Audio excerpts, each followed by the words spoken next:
আমেরিকার রোগ president mister paedophile Donald Trump কাগুজে বাঘ সেজে ইরানকে হুমকি দিয়েছে যাতে ইরান অবিলম্বে তার দখলে থাকা স্ট্রেট অফ হরমুজকে সম্পূর্ণ উন্মুক্ত করে দেয়, যাতে করে আমেরিকা মধ্যপ্রাচ্য থেকে জাহাজ ভর্তি করে তেল নিয়ে যেতে পারে তাদের দেশে। ইরান যাতে কোনোভাবে বাধা না দেয়, আর যদি ইরান বাধা দেয় তাকে 20 টাইমস হার্ডার হিট করা হবে বলে হুমকি দিয়েছিলেন 9 তারিখ। তাতেও যখন কোনো কাজ হয়নি, বরং স্ট্রেট অফ হরমুজকে ইরান আরো বেশি তার দখলে নিয়েছে। তারপর 11 তারিখ ডোনাল্ড ট্রাম্প আবারও হুমকি দিলেন যে ইরান অর্থাৎ IRGC, ইরানের যে ইসলামিক রেভলিউশনারি গার্ড কোর, তারা যদি এই স্ট্রেট অফ হরমুজের জলের তলায় যে দিক দিয়ে জাহাজ চলাচল করে সারা পৃথিবীর, সেই জলের তলায় যদি মাইন বোমা যদি পুঁতে দেয়, তাহলে ইরানকে এমন শিক্ষা দেবে যা এর আগে ইরান কোনোদিনও পায়নি।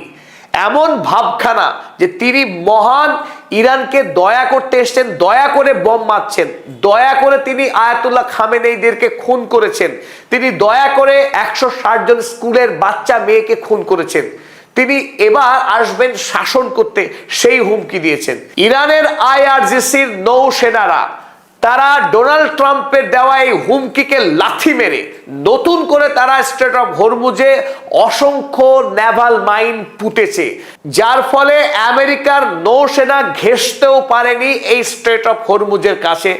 স্ট্রেট অফ হরমুজ আসলে পারস্য উপসাগর এবং ওমান উপসাগরের মাঝে একটা সংকীর্ণ সমুদ্র পথ, যাকে এই মুহূর্তে ইরান কিলিং জোনে পরিণত করেছে। 33 থেকে 40 কিলোমিটার প্রস্থ এই যে সমুদ্রের সংকীর্ণ পথ, যেখানে কেবলমাত্র 6 কিলোমিটার রাস্তা জাহাজ যাওয়া এবং আসার কাজে ব্যবহার করা হয়, সেই পথকে এই মুহূর্তে ইরান জাহাজের জন্য নরক ভূমিতে পরিণত করে রেখেছে। সেখানে একদিকে যেমন অসংখ্য IRGCর স্পিড বোট ঘোরাফেরা করছে, নিরন্তর প্রহরা দিচ্ছে, অন্যদিকে উপকূলবর্তী এলাকাতে ইরান এই স্ট্রেট অফ হরমুজকে ঘিরে ইরানের যে উপকূল এলাকা রয়েছে, সেখানে অসংখ্য লঞ্চ প্যাড রয়েছে মিসাইলের, এবং ড্রোন এবং মিসাইলের অসংখ্য লঞ্চ প্যাড রয়েছে, যেখানে প্রস্তুত রয়েছে ইরানি সেনারা। যে কোনো সময় যদি কোনো জাহাজ ইরানের নিষেধাজ্ঞাকে অমান্য করে তারা যদি এই সংকীর্ণ পথ দিয়ে জাহাজ নিয়ে যায়, সেই জাহাজে তৎক্ষণাৎ আক্রমণ করা হবে। ইতিমধ্যে আক্রমণ করাও হয়েছে একাধিক জাহাজকে।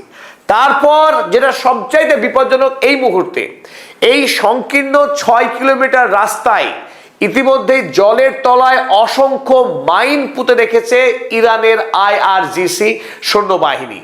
যদি কোনো জাহাজ ওই জলপথের উপর দিয়ে যায়, যার তলায় ওয়াটার মাইন, নেভাল মাইন অর্থাৎ জলের তলায় বোমা রাখা আছে, সেই বোমার উপর দিয়ে যদি জাহাজ যায়, জাহাজের চাপ পড়লেই সেই জলে ব্যাপক বিস্ফোরণ হয়ে জাহাজ ধ্বংস হয়ে যাওয়ার সম্ভাবনা।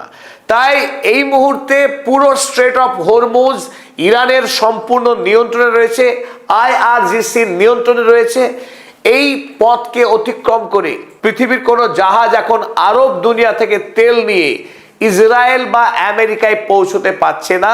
স্ট্রেট অফ হরমুজ দিয়ে যেখানে 20% জ্বালানি পৃথিবীর বাজারে যায়, সেই স্ট্রেট অফ হরমুজ বন্ধ থাকার ফলে ইতিমধ্যে বিশ্বের বাজারে তেলের দাম 100%-এর অধিক বৃদ্ধি পেয়েছে LPG এবং LNG গ্যাসের দাম। আমেরিকা যুক্তরাষ্ট্র এই মুহূর্তে সবচাইতে বেশি বিপদগ্রস্ত, কারণ আমেরিকার মানুষ এই বিপুল পরিমাণে ব্যয়ভার বহন করতে তারা প্রস্তুত নয়, সরকারের উপরে মারাত্মকভাবে চাপ দিচ্ছে। অন্যদিকে ডোনাল্ড ট্রাম্প, তিনি যে অন্যায় করে ইরান একটি সার্বভৌম রাষ্ট্র, তাকে হামলা করে যে মারাত্মক গর্হিত অপরাধ করেছে ডোনাল্ড ট্রাম্প, সেই প্রতিবাদই এখন করছে খোদ আমেরিকার মানুষ, আমেরিকার বিরোধী রাজনৈতিক দল। এই মুহূর্তে ডোনাল্ড ট্রাম্পের মুখ কালিমা লিপ্ত হয়েছে, তাই তার নিজের সম্মান বাঁচানোর জন্য এখন উপর্যুপরি হুমকি দিচ্ছে ইরানকে, যে ইরানকে দেখে নেবে। 11 তারিখে তিনি কি বললেন? 11 তারিখে ডোনাল্ড ট্রাম্প আরো একবার IRGCকে চরম হুমকি দিয়েছিল স্ট্রেট অফ হরমুজকে উন্মুক্ত করবার জন্য।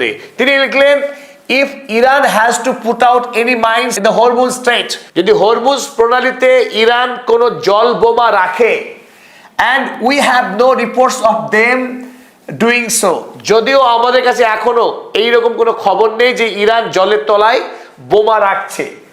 We want them removed immediately.